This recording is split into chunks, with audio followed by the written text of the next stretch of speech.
I feel obliged to make this video because I am saddened and disappointed with the route the United Kingdom has taken and how it will ultimately affect the indigenous population of Britain. The main rot started with the election of New Labour as government. Past experience has shown that a Labour government hasn't got a clue as to how to manage a country and its economy, and the adding of the word new in front of Labour was just a ruse to earn votes. The same old book and contents, just a different title. During the years in power, New Labour managed to bring the UK to its knees and, had not an election been forthcoming, the country would have been totally crippled and probably bankrupt. Borrowing on an unprecedented scale, illegal and costly wars, uncontrolled immigration, hundreds of stealth taxes, submission to the unelected morons in Brussels, these are just a few of New Labour's achievements. Many would say that the actions of New Labour were tantamount to treason. Now we have a new coalition government, and their actions in trying to balance the books and sort out the mess left by New Labour are not proving popular with the voters, nor is their failure to implement many of the promises made in their manifesto. But then one of the requirements for a politician is the ability to be a convincing liar.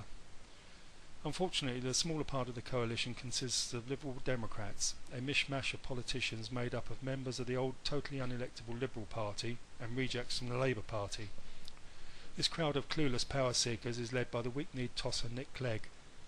Clegg has successfully scuppered many attempts by the predominant Tory party to bring some sense into British government. I have decided to remain anonymous for the purposes of this video because the UK is still firmly in the grip of political correctness, and the points I am about to raise will go against the political grain. The UK is no longer a country of free speech, but only for its indigenous population. Ethnics and certain religious creeds seem to be immune from prosecution when they vent their anger against the indigenous people of the UK. The reason?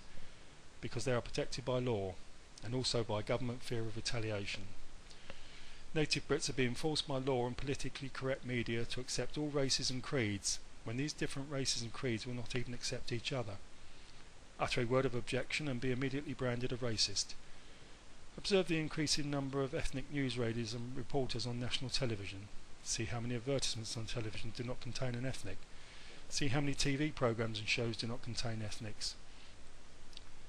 It is said that the percentage of ethnics in the UK is around 9%, and it is also estimated that the population of the UK will soar to 78 million by the year 2051, and that 20%, or 15.6 million, will be ethnics. Let's look at the case of John Terry, who faces a court action because of his supposedly racist remarks about a fellow player. The FA wasted no time in being politically correct and stripping him of his England captaincy. Now what about the black female judge who made a racist comment about broadcaster David Dimbleby? Or how about black MP Diane Abbott, who uttered racist comments about white men? No action has been taken there. I wonder why. It would appear only white folk can utter racist comments. Abu Hamza and Abu Qatada are two preachers of hatred against the country that offered them a home and pays social benefits to their families. The UK cannot deport these two pieces of shit because of the ridiculous EU law on human rights, a law firmly supported by Nick Clegg. 9 homegrown Pakistani terrorists have been jailed for plots to blow up various British institutions. When they finish their lenient sentences in a 5-star hotel-style British prison, they will again be wandering the streets of the UK planning their next targets. Many areas where the population are mainly ethnic are no-go areas for the local police. No-go areas for UK police in the UK. How ridiculous. The no-go areas are generally inhabited by Muslims, and all authorities in the UK are fearful of upsetting Muslims because of possible reprisals. The radical Muslims know this and take full advantage of the situation. Pakistan has been accused of assisting the Taliban in Afghanistan. How many Pakistanis live in the UK, and how many of those agree with the Taliban? A recent programme on UK television highlighted the cultural conflict in a certain town where the indigenous population were fearful of the increasing Muslim population. A radical Muslim, Saiful Islam, and his followers were allowed to stand in the street, hand out leaflets and preach how Sharia law is the way forward for the UK and how it will eventually take over in the UK. The police did nothing, even though there were placards suggesting the police should burn in hell. The police are more concerned in stopping a patriotic group, the English Defence League, from objecting to these street preachers. Saiful Islam is a young man, yet he already has 5 children and is, no doubt, collecting benefit for them paid by the government and the people he is intent on overthrowing. I think the intentions of the makers of this TV programme were to convince viewers that the English Defence League are nothing but a bunch of thugs. In this they partially succeeded, as the leader of the EDF, Tommy Robinson, does not instill confidence.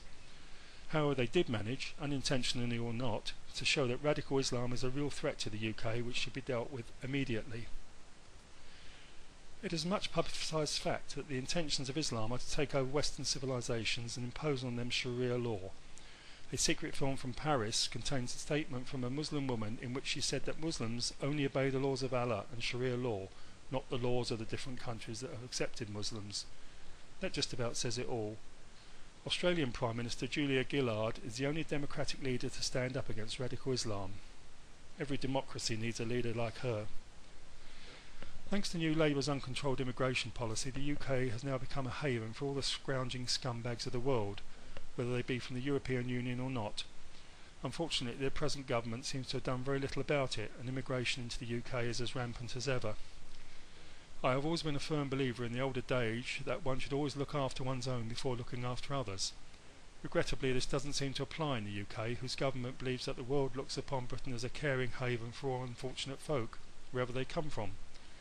Actually, the world looks upon Britain as a stupid country for allowing itself to be overrun with the dross of the planet. Why do you think that the illegal immigrants and asylum seekers want to come to UK in the first place? It's obvious, free financial handouts. To get to the UK, they pass through the likes of Germany and France, who also have good welfare systems. The difference is, unlike the UK, these countries do not financially support spongers. There are thousands of cases in the UK where asylum seekers and immigrants have been given state handouts to the tune of hundreds of thousands of pounds, although they have paid nothing towards it. A few cases spring readily to mind. The first being the unemployed Somali living on benefits in Hampstead, London, where the two properties needed for his vast family being paid for by the council, on top of all the other benefits he collected. Then we have the unemployed Romanian single mother of 4 kids on benefits of £25,500 a year, on top of having the rent on a £130,000 house paid for by the council. A UK judge decreed it was a human right. Worst of all is the black family, none of whom are employed, where one of the unmarried young females is continually having babies that are adopted by her grandmother, who receives a state payout of £700 per month for each adoption. The total of kids so far is 8, and with all other benefits, housing, rates, schools, meals, health, dentistry, further education, unemployment, etc., etc., this crowd of ethnic spongers is raking in over £100,000 in benefits every year. To claim that much in a paid job would require a salary of around £148,000 per annum. Many native Brits have lost their jobs and sometimes their homes in this recession. Many have to go to free food banks in order to feed their families. All have paid into the system during the time they worked, unlike the Romanian woman who has never paid in a single penny. Surely those Brits who have fallen upon hard times should be allowed the same benefits as the sponging unemployed Romanian and the black breeders. Not so, not in Great Britain. My son works hard for his money, pays his taxes and ends up with very little left for luxuries. He would love to earn £25,500 a year, let alone be given it. My wife only receives half the UK state pension, despite having paid taxes and NI contributions during the time she did work. She is not entitled to any more.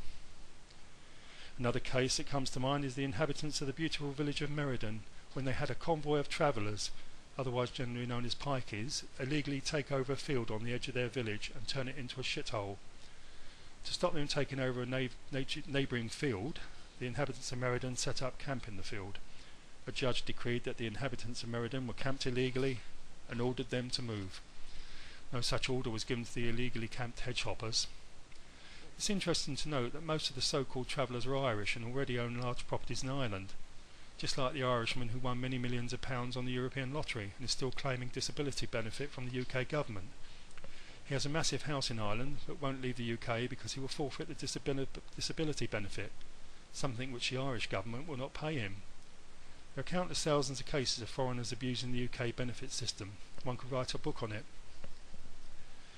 New Labour's last disastrous Prime Minister Gordon Brown stood on his podium and spouted off about British jobs for British workers. The next load of statistics published by his own party showed that of the 176,000 jobs that were available, 94% were taken by foreign workers. Unfortunately, this practice is still continuing under the coalition government, with almost 600 jobs a day going to foreign workers, to the detriment of the native British workforce. This must stop immediately. The coalition government has done much to cut public spending, but a lot of it seems to be in the wrong areas. Here are some of my suggestions for helping to cut the budget deficit. Firstly, pull out completely from the European Union. This will cut the need for the UK to pay countless billions of pounds every year to an organisation which is intrinsically corrupt and inefficient. The original idea of the European unity was free trade and was known as the common market. All the stupid EU laws and regulations from unelected bureaucrats have very little to do with trade and undermine the very basis of UK law, which was once the envy of the world, and which is now the laughingstock of the world. The UK has had to pay billions of pounds to try and support a failing currency, the euro. The government says we must do this because the collapse of the euro will mean Britain's trade will suffer. Personally, I cannot see this. If a country wants to buy British goods, then what difference does it make if they pay for it in euros, drachma, francs, lira or anything else? A further massive benefit of withdrawing from the EU would be the throwing out of the pathetic human law on human rights, which has been a constant scourge to the UK. The cutbacks inflicted on the UK population are draconian, but the government is still committed to paying out billions of pounds in overseas aid to undeserving countries. We have countries with economies in a better state than that of the UK, countries like India who have nuclear weapons and a space programme, and who show their gratitude by buying French fighter planes instead of British ones. Much more of the aid goes to despots who feather their own nests with it, or to people who can't be bothered to work because the aid will keep on coming in. The UK government increases its national debt by borrowing money which it then gives to others. Stop all overseas aid and put the money into caring for the UK's indigenous population who have fallen upon hard times. Next, the human population of the world is exploding and the UK is no exception. This is putting immense strain on social resources and food production. The UK is now classed as the most overpopulated country in Europe. Why, one asks, is there a baby boom when there are more contraceptive aids available than ever before? The answer is that most of the population increase is down to immigrants having large families. It is a known fact that the intentions of a certain religion are to turn the Western societies into religion-orientated states. The followers of this religion produce countless more children than the indigenous population as a means to achieve this aim. Unfortunately, the UK government sees fit to pay these people to breed with child allowance and child benefit payments, thus contributing directly to their religious aims. All child allowances and benefits should be stopped, except for the first child. People should not be paid to breed. If they want large families, then they should have the means to support them and not rely on taxpayers to fund their reproductive urges. China sorted out this sort of problem with one stroke of the pen. All immigration into the UK should be stopped immediately, and every effort made to deport those who are here illegally and those who preach hatred against the society that accepted them. Ethnic criminals should also be deported as soon as they have served their prison sentences. Undoubtedly some people will say that I'm inciting racial hatred with this video. Nothing could be further from the truth. What I'm saying is that the indigenous folk of the UK should wake up and see that the carpet is being pulled from beneath their feet by inept governments, the ridiculous European Union and by uncontrolled immigration. Soon our indigenous folk will be in a minority within their own country, and within 20 years the followers of a certain religion will have bred enough of their own to be able to elect a religion-based Prime Minister or leader who will impose their laws on the UK. Indigenous British folk should not be kicked into the back row.